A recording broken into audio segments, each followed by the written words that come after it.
So in this video, we are gonna make a sequence-to-sequence attention model.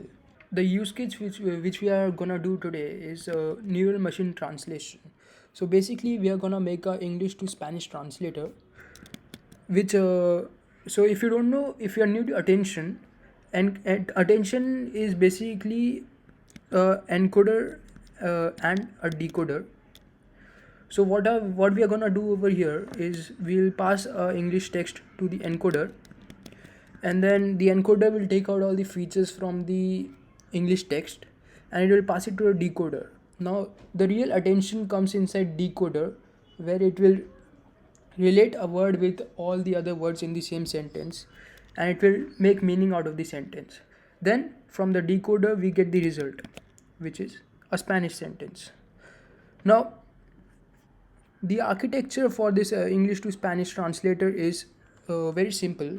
So the encoder network will have an embedding layer which will convert the English text into tokens, and we'll pass that tokens into a recurrent RNN layer. So that RNN layer can be of any type like LSTMs or GRU or a vanilla RNN layer also. So that RNN layer will take out features from the text, and we are going to use that features in the decoder network later on. So now let's go to the decoder layer. Now the decoder layer is also very relatively simple. It's also just like the encoder network, where we are going to use embedding, GRU, and then attention. Now the embedding layer on the encoder will create embeddings for the English sentence, but the embedding layer in the decoder will create embeddings for the Spanish sentence. Then it will go to the GRU, which will take out which will make a query. So this query vector is also like, it tells the decoder what should I find, what am I gonna find out, and then it will pass the query to the attention layer. Now the attention layer will take the context from the encoder layer. So context is basically the features of the English sentence. So the attention layer will combine both of them and make meaning out of the sentence. So now let's go to the code part.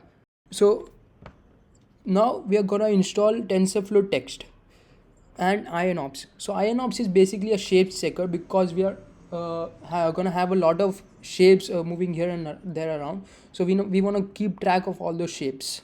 So we are gonna install TensorFlow text over here and then install IONOPS. Now if you go to the IONOPS library, so there's this syntax called Einstein notation. So it uses that notations and assigns each shape to its a specific variable and keeps track of them.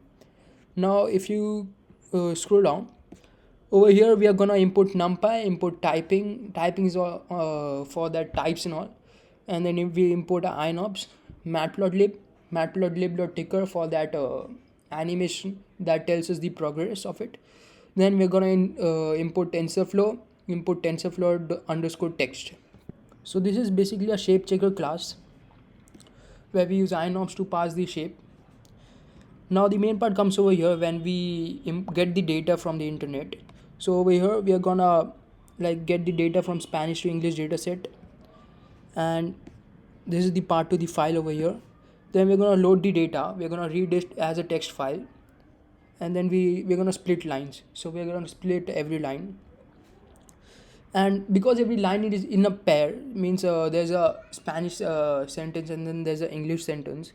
So they both are joined by a tab like the /t. So we are gonna split a line into two parts. One is the Spanish sentence and one is the English sentence using the lines.split/t. Then the context is the English sentence. So if you see here where I print the context, it is if you want to sound like a native speaker. So this is some English text, and then the Spanish translation is this. So this is the target. So we are going to convert the English sentence into the Spanish sentence. Now over here we are going to split the data into training and validation. So here we are going to keep the buffer size for that shuffling and all, so our model doesn't get overfitted. Then the batch size is 64. Now we are gonna So what we want to do is we are going to split the data randomly so that the model doesn't have bias. So we are going to create a random list of the size of target, and then we are gonna check for every item if it's less than 0.8, or if it's greater than 0.8. So if it's less than 0.8, we are gonna like change it to true, and if it's greater than 0.8, we are gonna change it to false. Now over here we are gonna check every item that is true. For every item that is true, we are gonna pass it to the train raw. So that's like 80% of the data, and for the target also, that's also 80% of the data.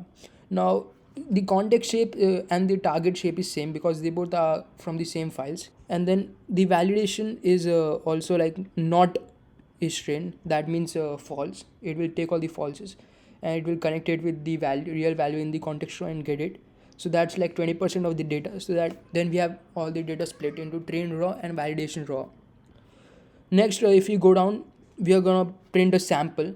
Now over here in the splitting part, we also shuffled them and batched them. So all these data is then shuffled more, and then we batch them so that in a single batch there are say 64 examples. Now we take a single part, and then we print like the first five of it. So here there's the first 5 English sentences and the first 5 Spanish sentences. Then we are gonna normalize it to UTF-8 because all the Spanish sentences, they have like different accents and all. So just like for the computer, it's very different, right? You put that accent mark above the E in Spanish, but we can't do that in English. So that's why we normalize it to UTF-8. So instead of that accent mark, it uses a code. Now for every normalization, there's a normalization form, and the form we are using here is NFKD. So the problem with NFKD is it loses a bit of information, but it's fine because we have a lot of examples. Now next part is like formatting and cleaning the data. Now over here we normalize the text, we lower the text, and then we replace everything except A to Z and all this punctuation with a white space, so that we know that the whole sentences will only contain all these things like small lower like all these punctuations, and there won't be anything else. Next we'll add padding beside each punctuation. So like if there's a dot over here, then we'll add space over here and space over here, and that's done using this regex. We'll strip the sentence for so that at the starting of the sentence and at the ending there's no space, and then we'll just add the start and end tags. So these will keep a record of if it's the start of the string or the end of the string. Next we make it a text vectorization layer. So what this thing does is we wanna make a process, we wanna create a data pipeline out of it. So we created a function which is the data pipeline, and then we make this function a layer so that we can use the same code and use it in the context as well as the target. So we create a text vectorization layer, and we keep the max vocabulary size of 5000. We standardize the text using this function which we created over here just right now, and then we pass a vocab size so that no more words come inside of that. And one more thing that this does, it creates a tokens out of the text. Now we create the same for the target text processor also. That's basically the same thing. And then this dot adapt will like train the target text processor to make the vocabulary, and then we print out the vocabulary like the first 10 things of the vocabulary. Now the whole pipeline to convert the data into usable data is created. So one more thing that the text vectorization layer does is padding. It adds padding to each of the sentence. Like one sentence can be like of 1 2 3 4 5 6 7 length, and the other can be of like 15th length. So we want to standardize all of that. We want to make everything of the same length. So we just add zeros beside them to make them of the same length. Then we process the text. We create a function that will process the context, the target at the same time, and then it will create target in and target out, so what sentences should go in and what sentence should go out. And then we map it inside the whole train data. So for every train data, all the contexts are gonna go to context processor, targets are gonna go to target processors, and then we have this auto tune which is just for efficiency. And then we do the same for the validation data also. Now the main part is over here where we are going to create the encoder and the decoder network. So first we are going to define the units, which is, so we are going to use 256 units everywhere in the code. Like for dense layers we are going to use 256, for the iron also 256. So that's standardized over there. Now we are going to create an encoder layer over here. So because tf.keras.layers.layer, we're going to create the encoder layer.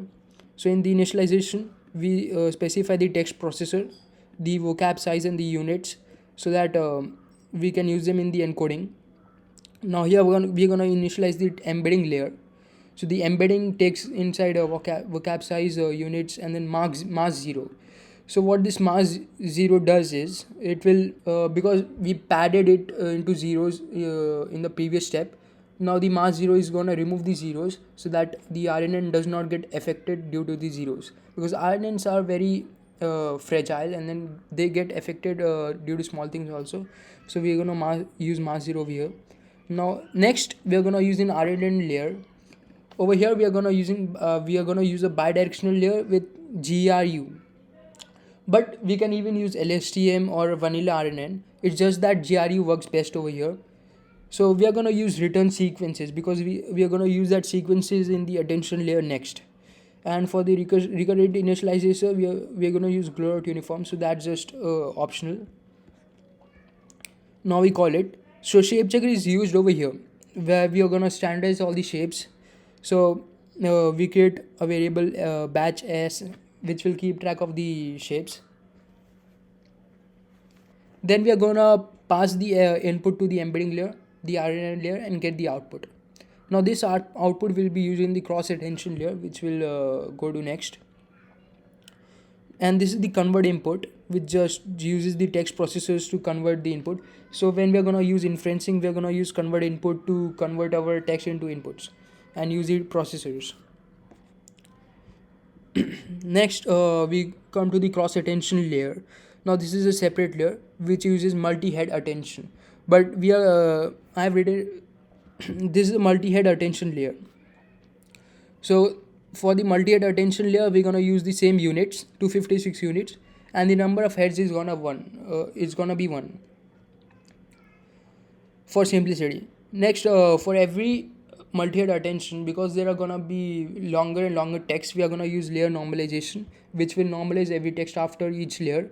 So what this does is, so using this, our RNN can be fitted to longer text also. Otherwise, if you don't use this, then the RNN on longer sentences will give bad results. Next we call it. So we call the multi-head attention unit. We pass in the query value, which is the decoder's output, and then the value which will be the encoder's output, and then it returns all the attention scores just to plot it. And the main part is the attention output. Then we are gonna use a reduce mean to the attention scores. That's just for plotting purposes. And we're gonna keep track of the last attention weights. So attention scores are gonna go inside the last attention weights, and then we are gonna add the decoder output with the attention output and layer normalize it. So that was the cross attention layer. Now we come to the main part, which is the decoder layer.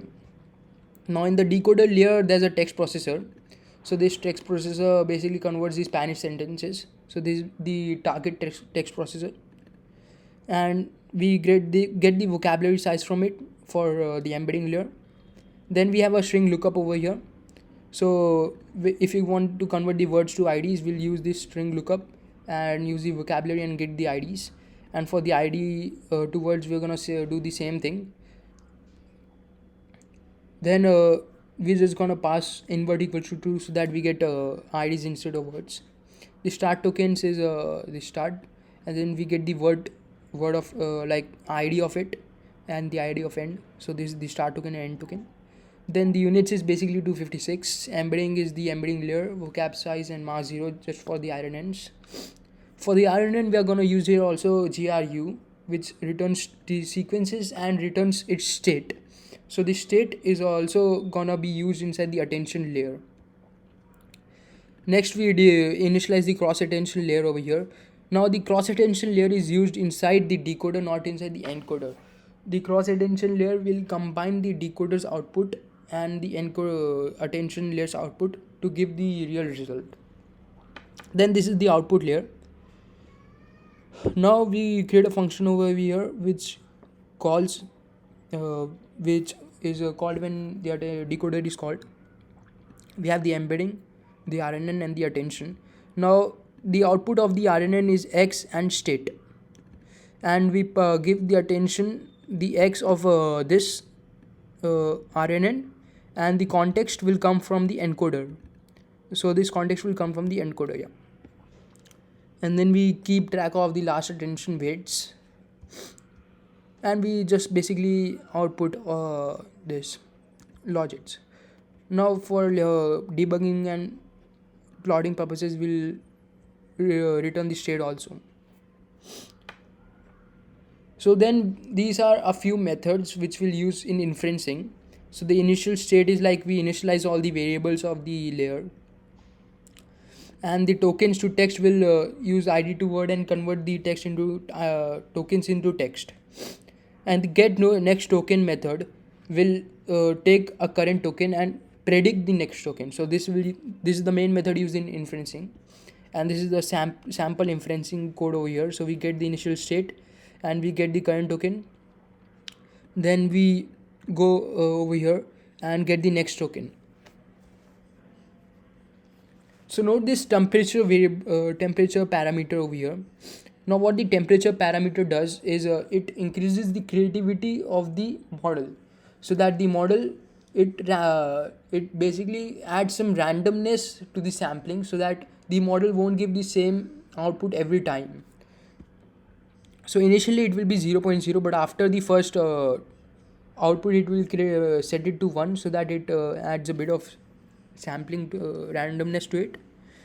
And here we'll create the whole translator method. So here we'll combine the encoder and the decoder, and we'll create a new model. So note that this is a tf.character model over here,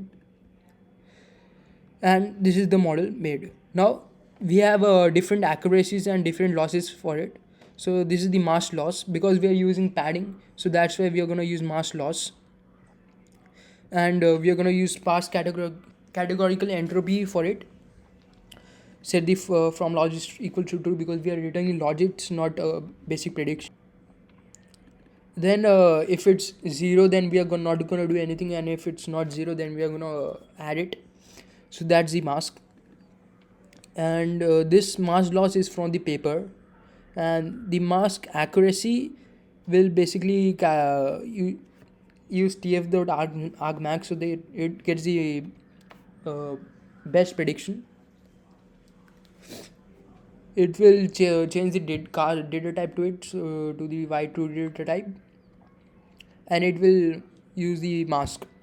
So if it's not equal to 0, it won't do anything. If it's equal to 0, it will convert it, and then the reduce sum of the match and reduce sum of the mask. Now we'll compile it with the Adam optimizer, use the mask loss and the mask accuracy, and then we'll evaluate it so to check if everything's correct and everything's working, so that we don't get problems in the models.fit. Now in the model.fit, we'll pass in the trained data set, and epochs can be 100, steps per epoch is also 100, and validation dataset is the validation dataset, and validation steps is 20. Now over here we're going to use early stopping, so that if the accuracy doesn't increase, we'll just stop it. And it looks for 20 epochs, so if accuracy doesn't increase for straight 20 epochs, it will just stop it. So this is the 100 epochs. So it ran for only 67 epochs because the accuracy wasn't increasing at all. So as you can see over 8137, 8191, 8206. So it's basically the same. And uh, the epochs was also quite fast, so it took like 38 milliseconds per step and 4 seconds per epoch. Now over here you can see that the accuracy was the loss went down very good. So that means our model is very good, and the accuracy also went up. Now for inferencing we'll create the translate method, so that will give it any text and it will return the Spanish text. So the context will be our input text, English text, and it will just multi add the batch size to it, which is 0, and it gets the initial state using the context, and which is getting the initial word, and then gets the next word until the length is full, or we have reached the end token. And then it will also get the attention weights. Now this will plot the attention.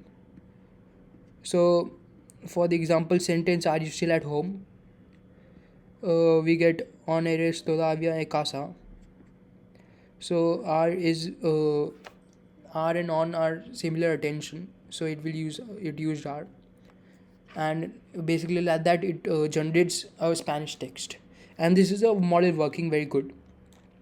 So the pros of transfer using attention is that the training is also very quick. As you saw, it took only 4 seconds, and the accuracy is also very good.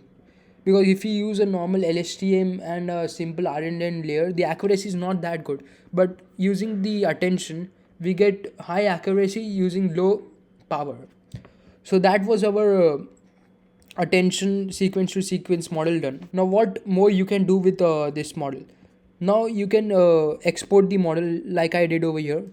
So I created the export class and the model over here and the translate method. So this is basically the inferencing method. Then this initializes all the variables, so that it will create the variables file, and then we save the model. Then you can use this model to create your own app that converts English to Spanish, or you can just change the data, and then that will convert Spanish to English also, and then there are many use cases from it. That was the end of the video, and here we have created our own sequence to sequence model. Thank you for watching, and goodbye.